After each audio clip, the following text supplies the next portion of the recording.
Ah, there you are. Welcome to our live stream assembly. Fantastic to see you all online. Firstly, I'd like to pay my respects to the Kuwarawong people, to their elders, past, present and emerging. So, good morning. Welcome to Wednesday. Welcome to the Mortlake College live stream assembly for this week.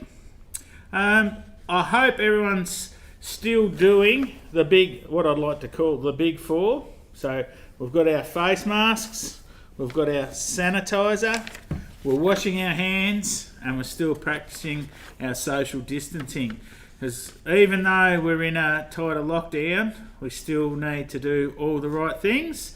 Whether you're at school, whether you're at home in the community, the best thing to do is just follow the advice that we've been given, because it's the only way that we can beat this terrible pandemic. And hopefully, I'm trying to be very positive. I'm hoping that we have 3 or 4 good weeks and then we get to come back to school. But anyway, we could be out for the rest of the term, but we'll see how we go. But if we're doing all the right things, we might be back sooner than we think. Look, I know we're into remote learning. I'm hoping that everyone is logging on each day and trying to do as much of their work that's planned and set out for them. I do understand if you are having internet issues, I'm not saying the speed of home internet and that type of thing, but if you're having big dramas, please contact us at the school and we'll see what we can do to help. Or if you're having trouble with Chromebooks or technology, give us a call and we'll see what we can do to support you. Because really, we want people to be doing, especially in the morning, we've got our maths literacy work all set out for us, and then there might be some extra projects or physical activity type activities that we can do. So make sure that you're doing those things as well. I want to pay special thanks to all the staff members. We had a huge variety of staff members last week. Did the home delivery. Obviously this time we're not doing a pickup of work. If you especially with the prep 1s and 2s, we'll be doing that in another week's time. We'll drop off new work to you. If prep 1s and 2s, you've got quite a few readers, there will be a tub at the front door of the school just during office hours. If you want to drop books off, you can drop books off in that tub, and we'll organise replacement ones when we do the home delivery. The teachers just wanted me to pass that one on to you. It is just with a special announcement regarding to our staff. I'd like to thank, and we did have the chance to thank Miss Nye and Mrs. Callum for all their support with the art program over the past year. We really appreciate all their hard work. So thank you. They officially finish with us this Friday as art teachers. I'm sure that we'll see them again at some stage again, but we really thank you for helping us out and being great staff members at Mortlake P-12 College. And in saying that, it's a huge welcome back to Mrs. James. So thank you for you've done a great job. You've made it back to school, so it's fantastic. So Mrs. Jones is back at school from now on. So you'll hear from her if you're in one of her classes. So welcome back to you. That's about it for the announcements at the moment. Now we're going to go to a Little Mermaid break. We've got another clip to share with you.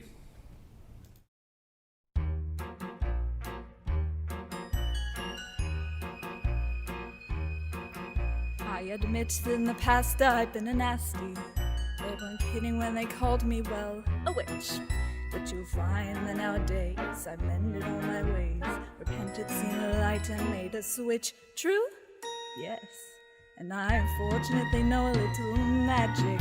It's a talent that I always have possessed. And here lately, please don't laugh, I use it on behalf of the miserable, the lonely, and oppressed. Pathetic, poor, unfortunate souls in pain, in need. This one longing to be thinner, that one wants to get the girl. And do I help them? Yes, indeed. Those poor, unfortunate souls, so sad, so true. They come flocking to my cauldron, crying spells, Ursula, please, and I help them. Yes, I do. Now it's happened once or twice. Someone couldn't pay the price, and I'm afraid I had to rake across the coals. Yes, I've had the odd complaint, but on a whole, I've been a saint. Those poor unfortunate souls. Here's my best offer, babykins. I know a spell that will turn you into a human for 3 days. Now it's got a procedural clause, sort of a squid pro quo. Before the sun sets on the 3rd day, you've got to get dear old Princey to kiss you. If you do, you'll stay human forever. And if I don't? Nothing drastic, darling, I'm sure. Oh, look. Small print. Your soul is mine forever, and you're doomed to spend eternity in my watery, hell-soaked lair. Lawyers, don't you just love them? Of course, there is one more thing. My fee. But I don't have anything. I'm not asking for much. Only your voice. My voice? If I give away my voice, how can I ever... You'll have your looks, your pretty face. And don't underestimate the power of body language. The men up there don't like a lot of blabber. They think a girl who gossips is a bore. Yes, on land is much preferred for ladies not to say a word. And after all, dear, what is idle prattle for? Come on, they're not all that impressed with conversation. True gentlemen avoid it when they can, but they don't swoon fawn on a lady who's withdrawn. It's she who holds her tongue who gets a man. Come on, you poor unfortunate soul. Go ahead, make your choice. I'm a very busy woman and I haven't got all day. It won't cost much, just your voice. You poor unfortunate soul. It's sad, but true. If you want to cross the bridge, my sweet, you've got to pay the toll. Take a gulp and take a breath and go ahead and sign the scroll. Flotsam Jetsam, now I've got it, boys. The boss is on a roll. You poor unfortunate soul.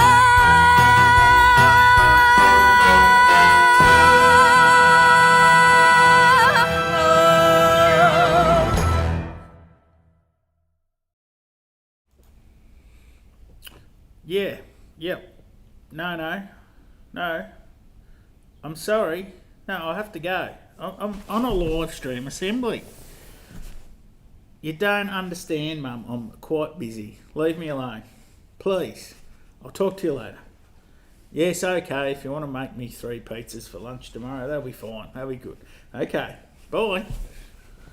Sorry about that. Well, birthdays for the week. So, having a nice birthday this time on the 14th, Jack Ritchie. Congratulations to Jack. And then on the 16th, we've got Taj O'Brien. So, all the best to you, Taj. And on the 18th is Kane Mazarovic. So, happy birthday to those 3 boys. I hope you enjoy your birthdays. Just remember, Mr. Forrest loves sampling birthday cakes. It's my favourite cake, is birthday cake.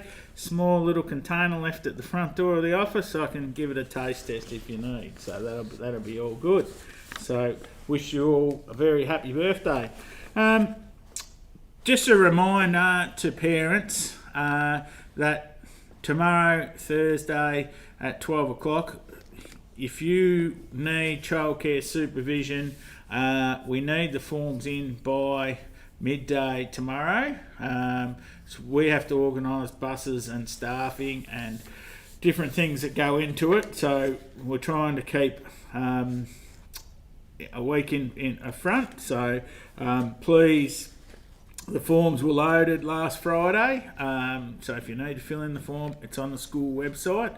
That form needs to be sent in to us. We then go through, organise what we can, and then we directly contact you if you've got care on for the following week. So best really help us out. Get those forms in by midday on Thursday.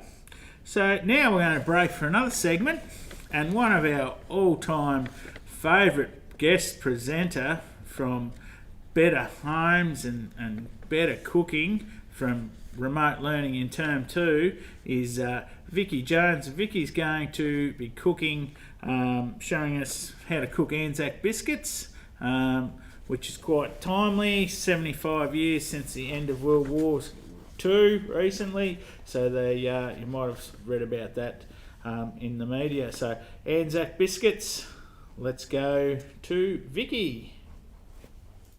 Good afternoon. We're cooking Anzacs today, and Anzacs with any twist from your pantry. So the first ingredient we're going to do is have 1 cup of plain flour sifted,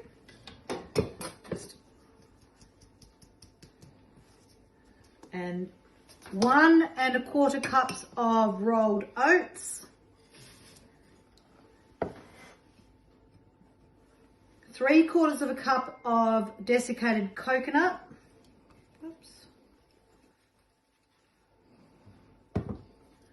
2/3 cup of caster sugar, and items in my pantry today were a little bit of chocolate chips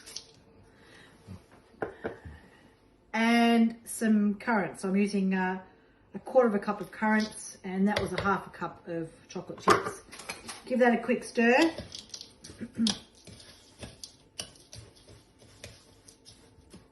In a saucepan on the stove, I've melted 125 grams of butter, 2 tablespoons of water, and 2 tablespoons of golden syrup. There's a couple of little tricky things with golden syrup. It sticks to the spoon, so you can use either a spray oil or dip it in your spoon into hot water, which makes the golden syrup come off the spoon really easily. Now we're going to do our science project, adding in the bicarb of soda into the warm butter golden syrup, and you can watch it bubble up. Give that a mix, and watching it all foam up. See all the foam? That'll actually add some really good foaminess to our biscuit mixture. Working quite quickly, we're going to add that into our dry ingredients. And being very careful because this is all very hot. Get an adult to help you if you have to. Remember, hot sugary things burn very quickly. Give it a good mix. Smells really delicious. We want to be quick because we don't want to overmix with those little chocolate chips in there either, because we don't want them melted. That's just about ready. Mixing this with the chocolate chips was a bit tricky, and I think all the chocolate's melted. So this could be a totally different biscuit than what I was thinking at the first time. So just a tablespoon of the mixture in rough circles, rough little dollops. I'm not going to be too fussy about this. And just dollop them on. And we'll pop them into an oven at 160 degrees for around about 15 minutes. Now we've done a breakdown on the cost of these biscuits. 1 cup of flour is 42 cents. 1 1/4 cups of oats is 90 cents. 2/3 cup of caster sugar is 35 cents. 3/4 cup of coconut is 74 cents. 1/2 cup of butter, which is 125 grams, is $1.65. And then a few other odds and sods that have come out of your pantry, the golden syrup and the bicarb. I didn't add in the currants or the chocolate chips in my estimated price. So the basic mixture came to $3.80. So it'll make about 24 biscuits. So that brings them out at 15 cents per biscuit. So that's not too expensive for a special treat. Now I also wanted to share with you what products and where the products come from. Australian products, so the flour was Australian made, and the oats were Australian grown. The sugar came from Australia. The butter was Australian. The golden syrup was Australian. So the only couple of products that I used was coconut and the bicarb. They're from overseas. And the pantry items I added in were currants, and they are Australian. The chocolate chips, of course, are not.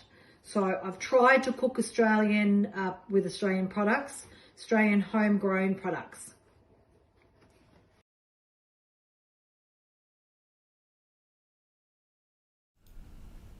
Well, welcome back, live stream assembly fans, and we've got a special guest in the studio now. It's our VCE coordinator, Mr. Nathan Jones. Welcome to the studio, Mr. Jones. Thanks for having me.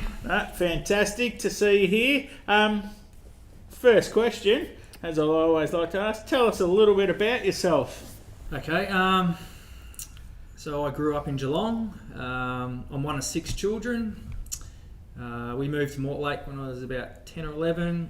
Lived out on a farm out near the 6 Mile Lane near Darlington. Spent a few years out there. Did all my schooling here at Mortlake College. Loved every bit of it. Got some really good mates that I still sort of keep in touch with. Then I moved to Ballarat. Went to uni there and studied physical and health education.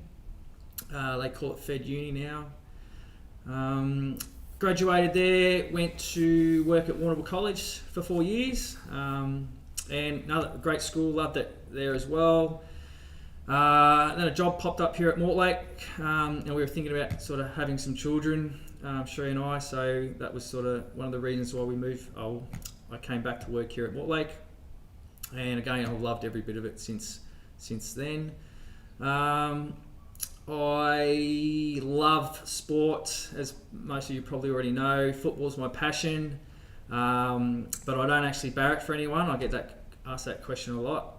Just love watching a good game of footy. Me cricket, having a bit of go at golf at the moment. I'm no good at it, but I'm trying. Love me camping, building, practical sort of stuff around the house. Love me seafood. That's about it. No worries. That's a very detailed summary. Thank you for sharing, Mr. Jones. No worries. What do you like or love about education or teaching? What drives you? We're not doing a lot of this at the moment, but and due to obvious reasons. But I love my school camps and excursions. 2 reasons. I love sort of organising a camp and going on a camp where we can provide opportunities for students to get out of their comfort zone. But I also love the relationships, and you get to know the students on a bit of a different level when you do your camps. And probably, look, I can't think of a bad camp that I've actually been on. Look, my 2 favourite at the moment, sort of last few years that have been happening, is a Great Vic bike ride and the snow trip. So I'm just looking forward to next year and getting on some more camps. Yeah, very good, very good. What would you say for everyone out there?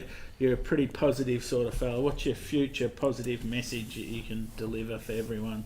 My HD students will probably hear me say this a bit lately. I think I'd love for all students just to appreciate how lucky they've got it in Australia, and in terms of valuing their education.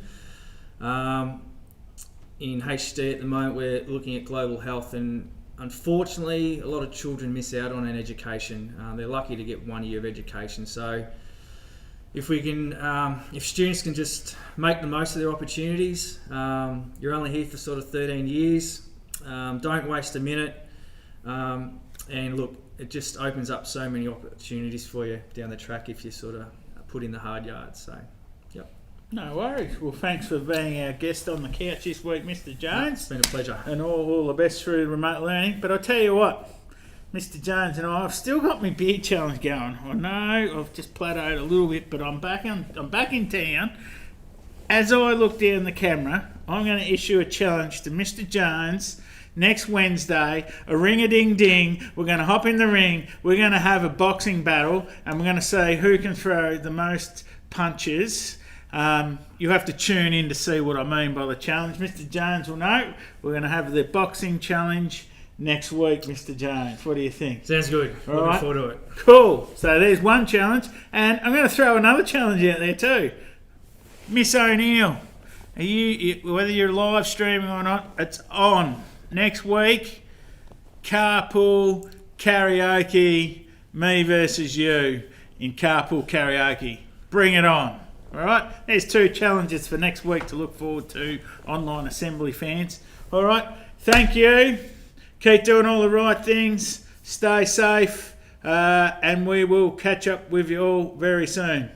See you next week. Bye.